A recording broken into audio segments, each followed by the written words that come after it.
Investoři se odklánějí od rizikových aktiv kvůli rostoucí pravděpodobnosti recese v USA. Bitcoin od svých historických cen 109 588 dolarů ztratil přes 30% a v době psaní tohoto článku dosáhl na 76 606 dolarů. JP Morgan zvýšil odhad pravděpodobnosti recese v roce 2025 na 40%, zatímco Goldman Sachs ji odhaduje na 20%.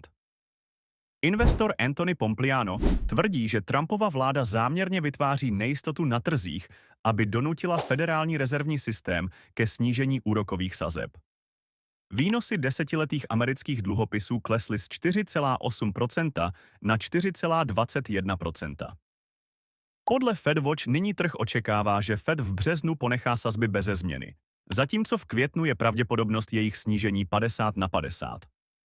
Prezident Donald Trump v rozhovoru pro Fox News uvedl: Nikdo nezbohatne, když jsou úrokové sazby vysoké, protože si lidé nemohou půjčovat peníze.